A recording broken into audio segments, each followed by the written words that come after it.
Semi-frequently, I receive messages asking me to give advice about writing and journalism to those who are aspiring to get into the profession. What I often find a bit amusing about this is that some consider me worthy enough to the point where my advice would be worth something. I have sometimes sought writing advice and still do. I'm only 24, I've never had a book or even a short story published, but I have built my own tiny platform through the use of another platform that allows me to organize my life around writing. Take everything surrounding my YouTube channel and I'd hope that writing would be seen as the thing I do and value. After all, if you don't come to this channel for the words, then I have to ask what the hell you do tune in for. Asking me for advice about writing would be a lot like asking a Little League player about how to get into the World Series, but I'm willing to give it since it's been asked of me a few times, along with a few observations of my own. Normally I do a lot of my writing from home, but the other day I decided to be that guy and actually head out to a coffee shop with my laptop, grab a coffee, sit there, and work on my book. Previously, I silently mocked all of those people who set themselves up in coffee shops with their laptops, coffees, little notepads, and things like that, as if I were above that sort of thing. Many of them seemed to dress the same way. Lots of them would frequently leave for cigarette breaks, and much of the conversation was very snobbish in nature surrounding the topic of writing. Many of those around me truly did embody the stereotype of the artsy, up-and-coming writer. You couldn't really tell when someone was being genuine or whether they were just doing a convincing repetition of something they'd heard around, and I didn't want to pry with pointed questions. I was there to work after all. There has to be some way of differentiating between people who enjoy literature for its own sake and people who enjoy the idea of being seen as someone who enjoys literature for its own sake. Perhaps that's just my innate cynicism leaking through to the surface, but it is something that I've thought about. How many people genuinely act in the spirit of the cliché modern writer, and how many are performing the cliché modern writer act in the hope that they will turn into it? The latter of those two you can see in something like Instagram poetry, with their nonsensical line breaks and emotional expression that runs around as deep as an earthworm's grave. That's not to say that there are no good poets on Instagram, but let's just say that having a half-burnt-out cigarette lying on some paper while the words speckled between the ash express naught but "she digs my tattoos but doesn't dig me on the inside, listen to how profound and tortured I am," it all just sounds phony to me. When it comes to writing anything, whether it be journalism, fiction, or poetry, the key is to write honestly. And it's easy to tell when someone's writing honestly and when someone's writing dishonestly, because dishonest writing sounds like someone playing pretend. Just like a psychiatrist can see the difference between someone who has crippling anxiety and someone pretending to have crippling anxiety, readers can tell when someone's writing about things they don't know. In other words, good writing never comes out of putting on a front. Don't write happy poetry when you're sad, don't write sad poetry when you're happy. You can, but I don't think it will be as impactful. Good writing doesn't only come out of having a crappy and depressing life, although it does provide insights into the human condition. It comes from being honest about your internal monologue. But in the end, if your internal monologue is saying nothing but "she digs my tattoos, not me on the inside, listen to how profound and tortured I am," then the problem doesn't lie in honesty, it lies in the lack of skill in actually expressing that monologue. Either that, or it's just not a very insightful concept in the first place, the concept of people caring about looks over personality. And there's only so much improvement from trying to polish a turd that everyone's crapped out at least once. If you think about writing as no different from an artistic pursuit like painting, it's quite easy to see why writing is something that needs to be worked on in the technical sense. There are people out there who see fantastic, beautiful images in their heads, and if they got those images down on paper, they'd be the next Leonardo da Vinci or something. But they just can't get the image from their head to the canvas. Writing requires less work than that, however, because in general, people know how to speak, read, and write the language that they grew up with. It does still require work and practice, much like any avenue of art does. This applies to what I said earlier too. Readers can tell when you've done that work and when you haven't. So even if you are being honest in presenting your internal monologue, it might not be translating well because you haven't spent enough time working at it. That's a very obvious piece of advice that's given by everyone though. Practice. Yeah, thanks dude.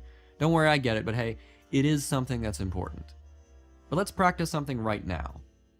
Picture the sunset in a desert. Now pause this, write like maximum 500 words describing it, and then read it back to yourself. If this were written by someone other than you, would you enjoy that piece of writing? While you do get the point across by saying, there was sand everywhere, a few cacti were around, it was getting colder, and the sky was purple, yellow, and red, it doesn't have any punch to it necessarily, and it's not very specific. The picture of the desert in your head would be far different than the reader's interpretation of your description as well.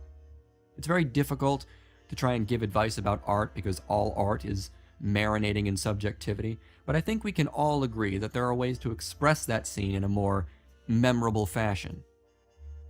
It's also necessary that one think about their motivations as a writer, because certain motivations are almost guaranteed to result in bad writing. Not many people these days go into writing because it's a lucrative business model, at least in the traditional sense, but some people do. And with that motivation driving you to write, it necessitates that your work will be driven by whatever makes the most money.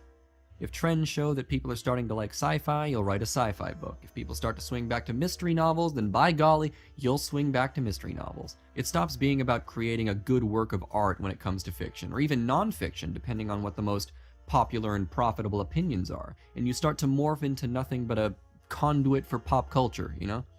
The same goes for other motivations like fame, recognition, and stuff like that. Your work will suffer in the end if your strongest motivation isn't to create a good piece of writing. If your concern lies more with anything except for the actual craft itself, then the end product won't be as good as it could be, in my humble opinion. This goes for any kind of writing too, whether it be non-fiction like an op-ed, a journalistic report, or something like poetry or a work of fiction. The key to good writing is getting the reader to see exactly what you see in your head, feel what you feel, understand what you understand, or to give them a way to express something they know already. Before I started the actual work of writing itself, I was constantly on websites and forums looking for advice myself. Top 10 writing tips and all that stuff. But eventually I realized that none of these websites could write anything for me, and in essence that's what I was expecting. Like I was going to get a piece of advice that would jolt me into getting started on something, but none of them ever do. I had to actually sit down and do the typing in my own voice and my own words, and it takes years to find it. I've barely even found mine myself, so I'm sorry if all of this advice giving comes off as pretentious to more experienced people in my audience. I suppose the only advice I can give to you is practice, write honestly, and be concerned about the actual writing more than you're concerned about everything surrounding it. That includes the opinions of friends, family, and all that. Whether it will sell or not sell, whether it will be popular or not, and whether anyone will care are all secondary to the writing itself. Or at least they should be. I'll end with reading the advice of a writer that I enjoy, and maybe it can help you the same way it helped me. It may sound discouraging at first, but it helped me at least. The poem is called So You Want to Be a Writer, by Charles Bukowski. If it doesn't come bursting out of you, in spite of everything, don't do it. Unless it comes unasked out of your heart and your mind and your mouth and your gut, don't do it. If you have to sit for hours staring at your computer screen or hunched over your typewriter searching for words, don't do it. If you're doing it for money or fame, don't do it. If you're doing it because you want women in your bed, don't do it. If you have to sit there and rewrite it again and again, don't do it. If it's hard work just thinking about doing it, don't do it. If you're trying to write like somebody else, forget about it. If you have to wait for it to roar out of you, then wait patiently. If it never does roar out of you, do something else. If you first have to read it to your wife or your girlfriend or your boyfriend or your parents or to anybody at all, you're not ready. Don't be like so many writers. Don't be like so many thousands of people who call themselves writers. Don't be dull and boring and pretentious. Don't be consumed with self-love. The libraries of the world have yawned themselves to sleep over your kind. Don't add to that. Don't do it. Unless it comes out of your soul like a rocket. Unless being still would drive you to madness or suicide or murder, don't do it. Unless the sun inside of you is burning your gut, don't do it. When it is truly time, and if you have been chosen, it will do it by itself, and it will keep on doing it until you die, or it dies in you.